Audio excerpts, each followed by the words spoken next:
Kumusta mga kapatid? Welcome back sa channel na ito. Sa video na ito ay pag-uusapan natin ang isa sa mga usapin ngayon. Bakit nga ba madalas bumibiyahe si Pangulong Bongbong Marcos sa ibang bansa? Nakakaintriga, hindi nga ba? Lahat ng yan ay dito mo lang malalaman sa channel na ito.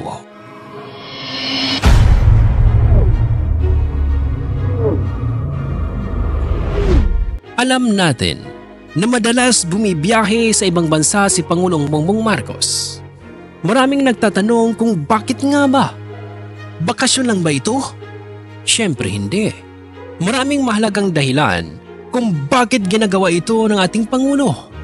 Tara kapatid at isa-isahin natin ang dahilan. Unang dahilan, para sa diplomasya.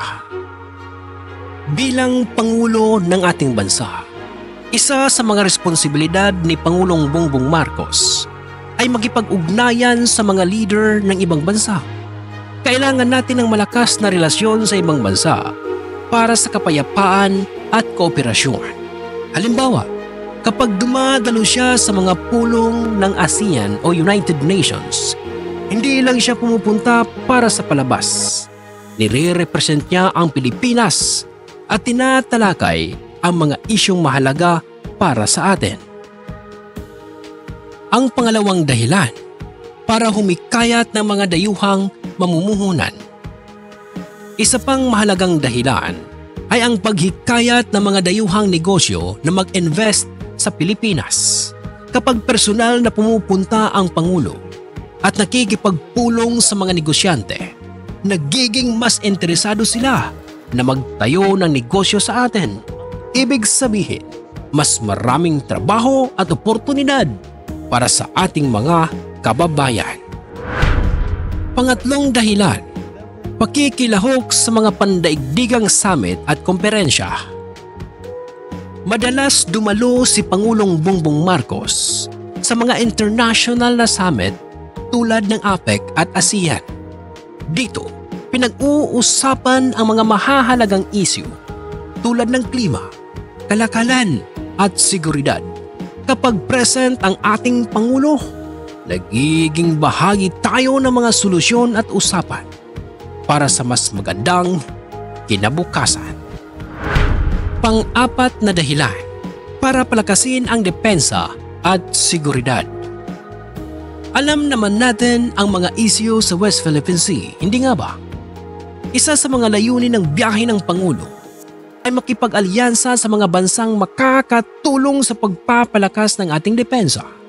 Kailangan natin ito para may siguro ang kaligtasan ng ating teritoryo. Panglimang dahilan, para pagandahin ang imahe ng Pilipinas. At siyempre, mahalaga rin na maipakita sa mundo na ang Pilipinas ay isang bansa na handang makipag-cooperate sa larangan ng teknolohiya, kalusugan at edukasyon. Kapag mas visible tayo, mas maraming oportunidad ang darating sa atin. Sa madaling salita kapatid, hindi lang basta-basta paglalakbay ang mga biyahe ni Pangulong Bongbong Marcos. May malinaw na mga layunin ito para sa ikabubuti ng ating bansa. Kasama na yan ang pagpapalakas ng relasyon sa ibang bansa, paghikayat ng negosyo at pagtiyak ng ating seguridad. Oh boy! Kung sa tingin mo ay nakatulong ang video na ito, huwag kalimutang mag-like at mag-subscribe. Ano ang opinyon nyo tungkol sa mga biyahe ng Pangulo? Sulit ba ang mga ito? Oh boy! I-comment nyo lang sa baba mga kapatid at yan ay babasahin namin. Salamat sa panunood.